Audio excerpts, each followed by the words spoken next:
meus queridos amigos que nos ouvem pelas redes sociais, minhas queridas companheiras do Ideal Espírita, que Jesus nos guarde e nos mantenha em sua paz. Hoje eu sonhei que sonhava com o porvir, quando o carro do Rei da Juventude e da Paz rasgará a estrada do infinito no rumo do sem fim. Amado Rei, por quem anelo, sempre sonhei contigo, mas hoje sonhei que sonhava. Vindo à realidade, chegou e despertou-me, dizendo em canção de esperança: ama e trabalha, porque amanhã já não sonharás, o teu sonho enfim será. Eu inicio com estes versos do poeta indiano Rabindranath Tagore, num livro chamado Estesia, Psicografia de Divaldo Pereira Franco, porque todos nós sonhamos com um mundo de paz. Todos nós sonhamos com dias melhores. Todos nós sonhamos com este mundo onde nós teremos mais justiça social, poderemos nos respeitar e viver fraternalmente. Mas diz o escritor indiano, Prêmio Nobel de Literatura em 1913, que este mundo não virá pronto, que este mundo não cairá do céu e nem virá pela mão das outras pessoas, porque ele nasce no interior de cada um de nós. E ele nos dá um receituário, duas propostas, amor e trabalho. Então, que nós possamos, nesta noite, lembrando de Rabindranath Tagore e fazendo uma curva com o Evangelho de Jesus, pensar nas nossas atitudes em prol do amor e em prol do trabalho. Porque o mundo que nós queremos não virá da modificação das outras pessoas, mas virá da modificação de nós mesmos, dos nossos esforços, de tudo aquilo que fazemos para que o nosso mundo seja mais belo e mais colorido. E bem antes do poeta indiano nos falar de amor e trabalho, Jesus de Nazaré, quando subiu um monte no antigo reino de Israel, na antiga Palestina, ele teve ensejo de dizer uma poesia das mais belas que nós já conhecemos, que é a poesia do Sermão do Monte, em cujo seio se encontram as mais belas frases, os mais belos ensinamentos de Jesus. E num trecho dessa poesia ele nos diz: fazei brilhar a vossa luz, ou tão simplesmente, brilhe a vossa luz. E eu quero nesse instante trazer para vocês aqui um Novo Testamento, porque muitas pessoas me perguntam nos dias de hoje: Rafael, você tem um receituário para nós vencermos esses dias difíceis, esses dias atribulados? Evangelho de Jesus sob a ótica da veneranda doutrina espírita. Meditar Jesus, viver Jesus pela ótica do Espiritismo, porque Jesus nos deu as mais belas respostas que nós precisamos para facear os problemas dos dias de hoje. E quando no Sermão da Montanha, lá em Mateus capítulo 5, versículos de 13 a 16, ele nos disse, e eu peço permissão para ler, porque o texto é fabuloso. E me valho aqui da tradução do amigo, do grande orador espírita, Haroldo Dutra Dias, quando ele vai beber no original do grego, da Septuaginta, e trazer para nós o evangelho confiável, o evangelho fidedigno e que serve para as nossas reflexões. Quando Jesus, abrindo sua boca, ele nos diz assim: vós sois o sal da terra. Se, porém, o sal tornar-se insosso, com que se salgará? Para nada mais presta, senão para, lançado fora, ser pisado pelo homem. Capítulo 5, versículo 13. E agora no 14. Vós sois a luz do mundo. Não se pode ocultar uma cidade situada sobre um monte, nem se acende uma candeia colocando-a debaixo do monte, mas sobre o candeeiro, para que possa brilhar. Da mesma forma, brilha a vossa luz diante dos homens, para que vejam as vossas boas obras e glorifiquem vosso Pai que está nos céus. Vamos agora mergulhar. Eu convido cada um de vocês que me ouvem nesse instante e que porventura me ouvirão a posteriori, que a gente possa nos dedicar a entrever cada uma dessas colocações de Jesus. Vós sois o sal da terra. O que Jesus estava querendo nos propor? Bom, antes vamos pensar no sal. Para que serve o sal? O sal tem duas utilidades. Já pensaram em comer um arroz sem salgar? Já pensaram em comer um feijão, uma salada sem o devido tempero? Porque o sal, num primeiro momento, ele dá sabor. ele dá tempero ao alimento, ou seja, ser o sal da terra, num sentido simbólico, num sentido figurado. Jesus está nos dizendo: seja o sabor onde quer que você se encontre. Seja aquele aspecto positivo, seja aquele que vai trazer o colorido das relações. E quando a gente busca a simbologia das palavras de Jesus, nós devemos entender que se estamos num grupo de amigos e as pessoas estão reclamando, as pessoas estão tecendo considerações pessimistas em relação à vida, ser o sal da terra é mudar o rumo da prosa e eleger aspectos positivos, é trazer considerações positivas sobre a nossa existência. Porque muitos hoje veem tão somente o aspecto negativo das coisas, negativo das pessoas, quando nós podemos e devemos ver o lado bom, ver o lado da esperança, ver o colorido das coisas que chegam até nós. Então, dar o nosso tempero, dar o nosso colorido. Quando no nosso grupo social as pessoas ainda teimam em fofocas, em calúnias, em fake news, ser o sal da terra é romper com esse tipo de comportamento e começar a fazer parte das coisas propositivas, das coisas que engrandecem, da corrente do bem, que precisa de pequenos elos para que ela vá se tornando mais forte e mais robusta. Foi isso que Jesus nos disse. Então, quando tomamos essa lição para os dias tumultuados do presente, quando as pessoas olham para o futuro e começam a se perguntar: o que será da nossa vida? O que será da nossa sociedade? Nós temos duas atitudes: ou engrossar o coro das reclamações, engrossar o coro daqueles que estão sempre down, para baixo, ou ter um aspecto otimista, olhar para frente com o aspecto da esperança. E eu sempre me recordo de um desenho da minha época, e essa minha época já está ficando um tanto quanto recuada, porque quando converso com os jovens ou com as crianças, elas dizem assim: tio, você está ficando velho, hein? E eu descubro que eu já estou quarentão. Porque o desenho trazia um leão e uma hiena. O leão chamava-se Lip e a hiena chamava-se Hard. Hard do inglês quer dizer duro, quer dizer difícil. O leão sempre, que dia bonito, as pessoas são bonitas, as pessoas são legais. E a hiena, Hard, andava com a cabecinha baixa. Ó dia, ó céu, ó azar. Qual tem sido a nossa postura?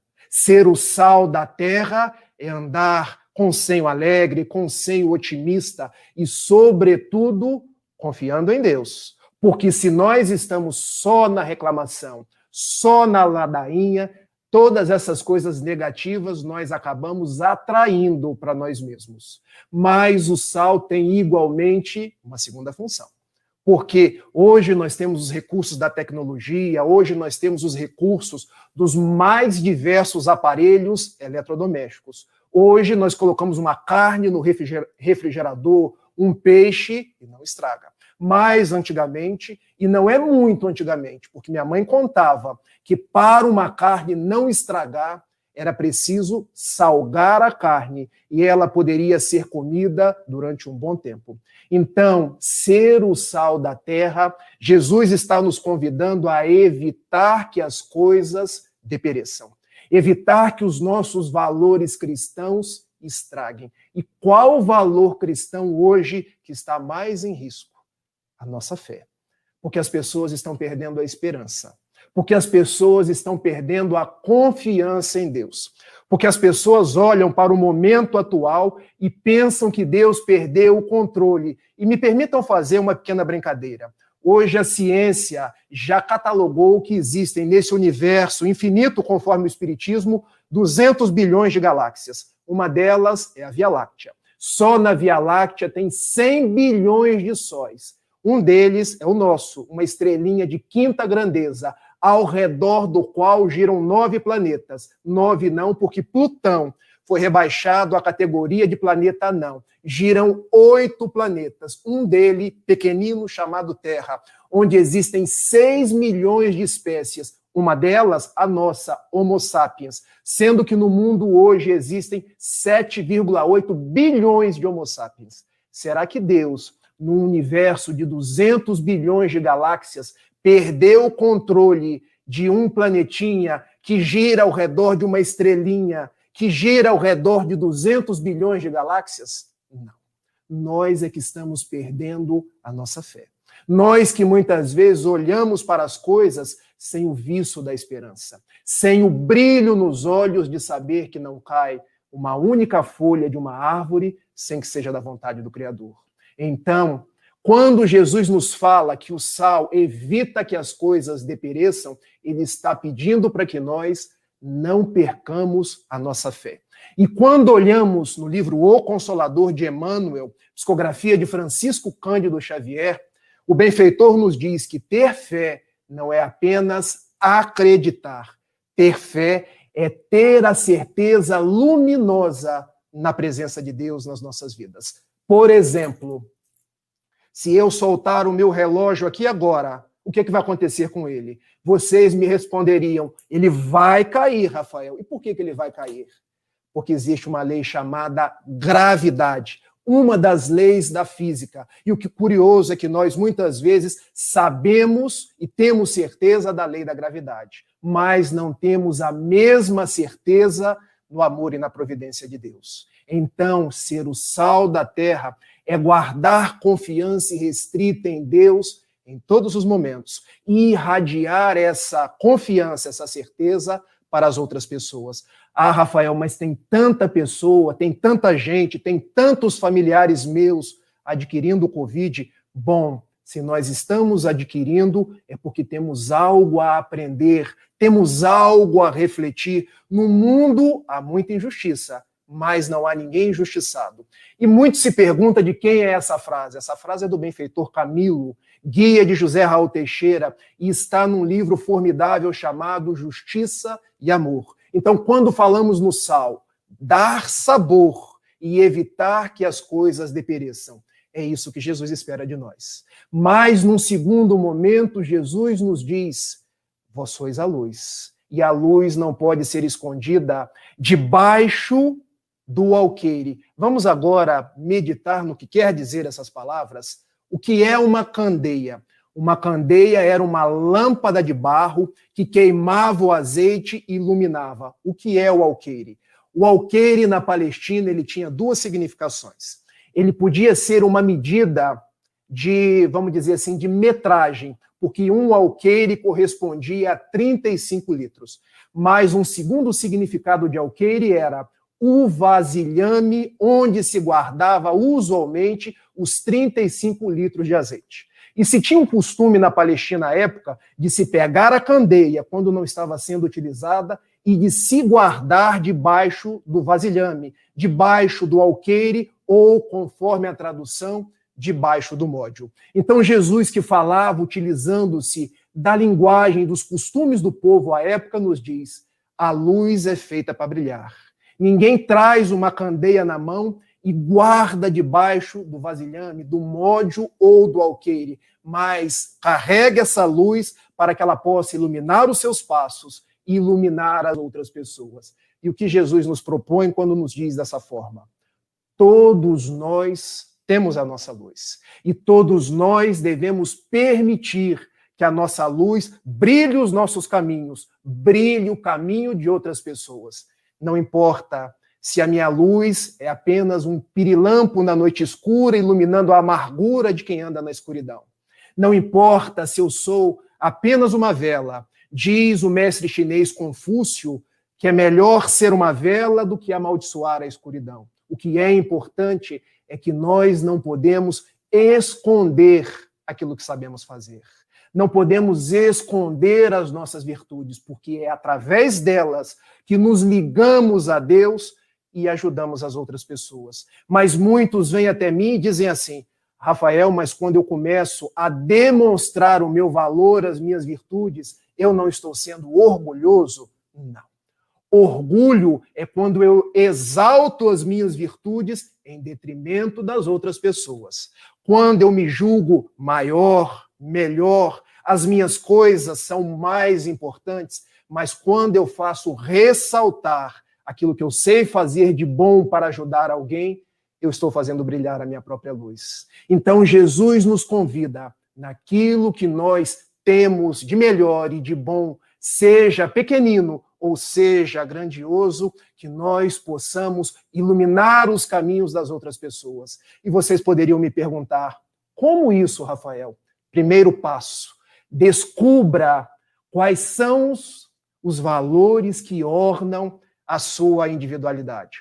Porque, por exemplo, quando eu olho para Carlinhos Conceição, eu tenho certeza, ele faz brilhar a luz dele cantando. Porque cantando, ele alegra vidas, alegra corações depressivos, alegra pessoas angustiadas. Nem ele sabe, às vezes, o valor do seu canto. Nem ele sabe quantas pessoas são atendidas pelos Spotify da vida, pelos vídeos que são assistidos aos milhões pelas redes sociais. Ou seja, através do seu canto, ele se liga a Jesus e ajuda as outras pessoas. Ah, Rafael, mas eu não sei cantar. Sabe sorrir? Então sorria. Porque o sorriso é o alimento para muitas pessoas tristes. Sabe conversar? Então converse. Converse coisas elevadas. Seja o arauto de mensagens positivas para as outras pessoas. Se não pode visitar fisicamente, visite pelo telefone. Tenha um papo com a pessoa que você não conversa há muito tempo. Estabeleça curvas de ternura com outras pessoas, com aquele familiar difícil que muitas pessoas relutam em se aproximar dele. Às vezes, Jesus está confiando em você para dar esse primeiro passo. Eu me recordo, e eu gosto às vezes de contar experiências da minha vida, não para fazer qualquer tipo de autobiografia, porque eu aprendi muito. Porque quando eu tinha 18 anos de idade, eu era extremamente depressivo, obsidiado, fiz curvas e ímpetos suicidas, mas eu vim descobrindo com o tempo que quanto mais eu fazia brilhar a minha luz, mais eu iluminava as outras pessoas e a mim mesmo. E descobrindo a doutrina espírita, algumas propostas foram me chegando. E eu me recordo que uma das propostas me marcou tão profundamente quando eu estava na cidade de Campos dos Goytacazes e alguém me chamou. Rafael, vamos participar dos trabalhos de assistência ao Hospital Psiquiatra e Abrigo João Viana? E eu pensei, hospital psiquiátrico? Bom, para lá eu não quero ir não. Mas algo me dizia, por que não? Qual tipo de preconceito? E eu fui. E eu descobri que as pessoas que estavam ali dentro, e que muitas vezes nós julgamos, são doidos, são pessoas problemáticas. Não, são irmãos nossos. Eu fiz laços de amizade, eu conversava com aquelas pessoas, e tenho certeza, elas não me agrediam, elas eram pessoas muito inteligentes. E foi nessa constância das visitas, nessa constância das conversas, e um dia, já que tinha uma casa espírita que prestava assistência, o dirigente da casa espírita chegou para mim e disse, Rafael, você poderia falar 15 minutos com ele? E eu pensei, bom, eu já não queria vir aqui, e agora me chamam para falar 15 minutos para eles, e eu fui para minha casa, nunca. Eu era tão tímido que costumava, quando era mais jovem, esconder debaixo da cama para não precisar conversar com as pessoas, e agora eu era convidado para falar. E eu, de pronto, recusei o convite. A pessoa, não recuse de pronto, vá para sua casa, pense. E de noite comecei a pensar, e uma voz me veio no interior da mente e disse, meu filho, brilha a vossa luz. E o que quer dizer isso? Converse com aqueles corações, porque é na ajuda a pessoas que sofrem mais do que você se ligará a Jesus. Medite que Deus ajuda o ser humano através do outro ser humano. E eu pensei, mas eu não sei falar. Eu não sei sequer articular as frases, as palavras, o que eu vou falar? Tome de um livro, escolha um tema, estude antes e chegue lá e converse com eles. Não tenha pretensão de falar bonito, de falar encadeado, mas fale. E eu comecei a preparar, comecei a estudar, me veio a seguinte sugestão, falar sobre Francisco de Assis.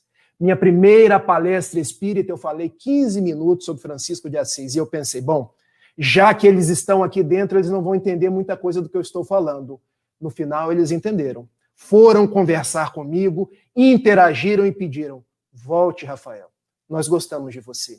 E dali eu comecei igualmente a numa casa espírita em Itapiruna, grupo da Fraternidade Espírita Humberto de Campos, a falar com pessoas que chegavam na casa espírita e que tinham fome. E eu pensava, bom, me chamaram para falar para eles têm tanta fome que não vão prestar atenção no que eu estou falando. Engano meu, porque eles tinham fome do corpo, mas igualmente fome de Jesus. E eu fui entendendo que brilhar a nossa luz não era fazer coisas grandiosas, mas era fazer o que estava dentro das minhas possibilidades para ser útil a Jesus. E comecei daquela atividade não só a falar, porque eles me pediram, visite a nossa casa. E eu subia morro, eu descia morro, e eu via tanta gente com carência, as mais variadas possíveis, e eu me dei conta, eu reclamando da minha vida, eu reclamando das minhas dificuldades, e vindo sempre aquela voz, brilhe a vossa luz. Vim para Niterói, comecei a frequentar as atividades da CEF. Um dia, José Raul Teixeira me chamou e disse, Rafael, eu quero que você faça uma palestra para a gente. Eu falei, Raul, escolhe outra pessoa, porque eu jamais falarei. Vai falar. Vai tomar de um texto do Evangelho, vai trazer uma mensagem da doutrina espírita e vai estudar com as pessoas sem qualquer tipo de preocupação. E eu respondi, Raul, não falo. Talvez o dia que eu falar igual a você, eu tenha coragem de subir na tribuna. Meu filho, você está querendo brilhar a luz do Cristo através de você, ou você está querendo se tornar vaidoso e fazer brilhar a sua própria vaidade? E eu entendi que a proposta não era falar igual a ele, não era falar bonito, mas trazer a mensagem de Jesus. Meus amigos, brilhar a nossa luz é trazer Jesus dentro das nossas possibilidades, naquilo que nos é possível fazer. E eu descobri que através do meu jeito simples, muitas vezes desajeitado, eu poderia levar uma palavra de esperança, uma mensagem de alívio, uma mensagem que engrandece. Estou aqui hoje não porque eu seja um orador espírita, mas para levar Jesus a cada um de vocês. Levar essa mensagem do Evangelho que nós tanto precisamos nesses dias tumultuados do presente. Mas vocês poderiam perguntar assim, Rafael, eu não sei cantar como Carlinhos, eu não sei falar numa palestra, e eu gostaria de citar um outro exemplo, porque uma vez eu estava no trabalho assistencial de domingo, na CEF, onde nós atendemos os moradores de rua, as misérias ocultas da sociedade. E eu vi um homem chamado Celso, lavando panelas. E eu percebi que ele areava aquelas panelas que ficavam brilhando. Num determinado momento, eu não sabia mais se quem brilhava eram as panelas ou era ele, porque um halo de luz começava a reverberar da sua presença. E eu perguntei, meu amigo, você é feliz lavando essas panelas? E ele respondeu, eu sou muito feliz. E então eu indaguei, e por quê? Porque eu sei que com a comida dessas panelas, pessoas que são excluídas da sociedade chegarão até aqui, matarão a sua fome. Então eu me sinto um vetor do Cristo. Eu sinto que eu brilho a minha luz lavando essas panelas. Então a mensagem é, seja nas coisas mais simples, distribuindo uma mensagem, trabalhando no artesanato, trabalhando nas mais variadas propostas da casa espírita, ou trabalhando no mundo que há várias possibilidades, trabalhando dentro do nosso lar, porque Gabriele, minha esposa, dizia assim, Rafael, como hei de brilhar a minha luz? Olha como é a minha vida, eu saio correndo para o meu trabalho, eu tenho que estudar para fazer as minhas decisões. Ela é auxiliar de uma juíza aqui em Niterói, e ela de tanto perguntar, em 10 de outubro de 2018, ela descobriu. Porque nasceu a pequenina Clara, que hoje é uma espoleta que corre aqui dentro de casa de um lado para o outro e risca a parede, e risca os móveis, e quando ela olha, ela sorri, porque ao invés de brigar, ela se dá conta da tarefa da educação, da tarefa do que é ser mãe, da tarefa do que é efetivamente ser co-criador em sentido restrito, e diz, eu descobri como brilhar a minha luz, porque eu não preciso brilhar numa larga proporção, eu estou brilhando dentro do meu lar. sendo a melhor mãe que eu posso.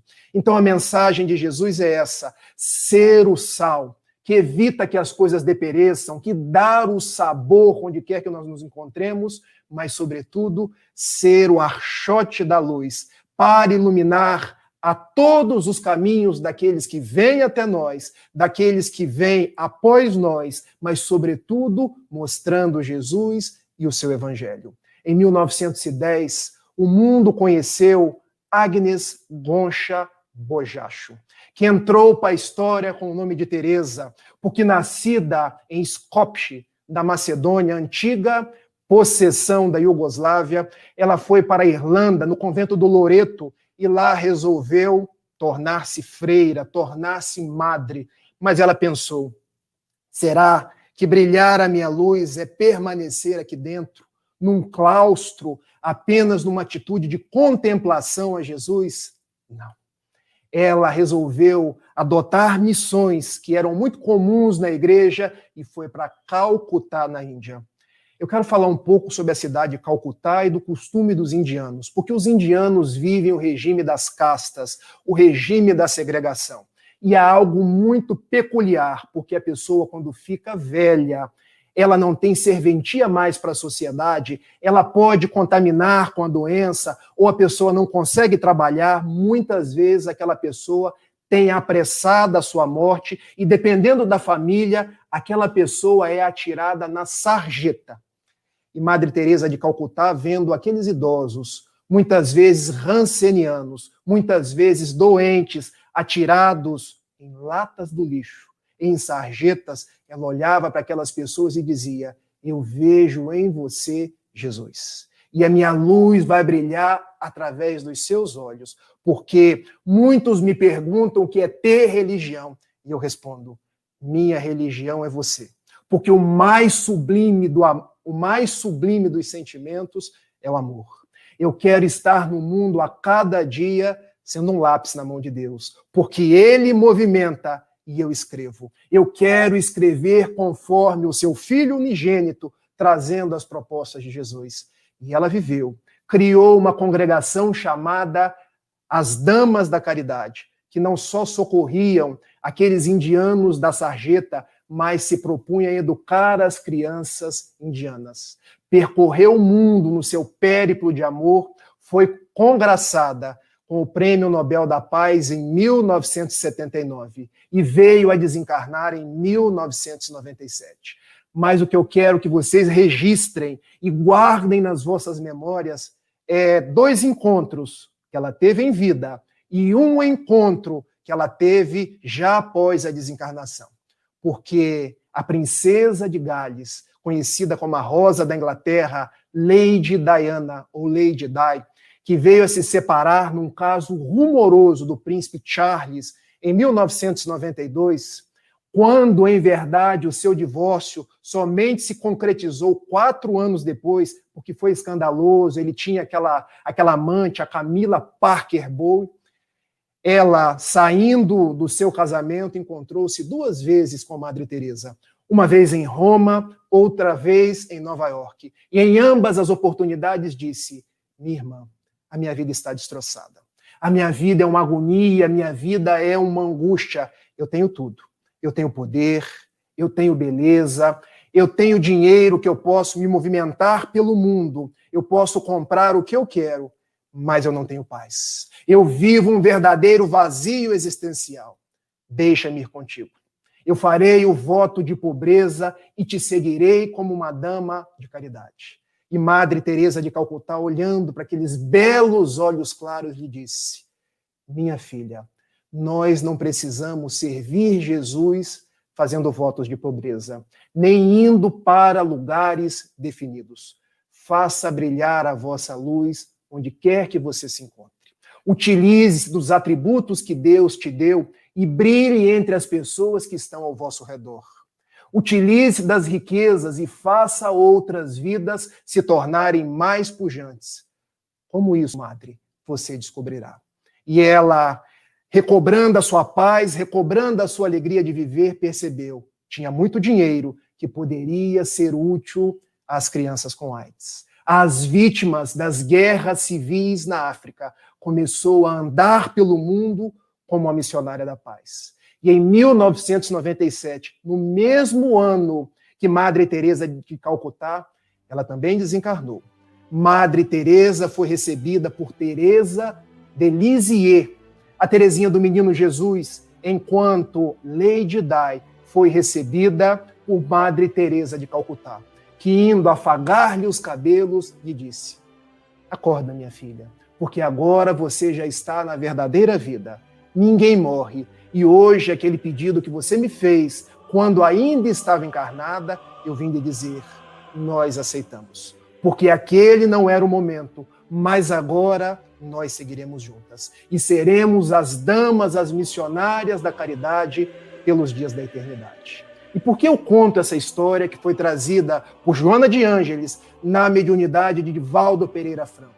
Porque muitos acham que fazer brilhar a luz é falar como Divaldo, é ter a mediunidade do Chico ou é ter grandes obras que tragam para nós os aplausos, o reconhecimento ou os likes na rede social. Não. Fazer brilhar a nossa luz é onde quer que nós estejamos, dar o nosso melhor.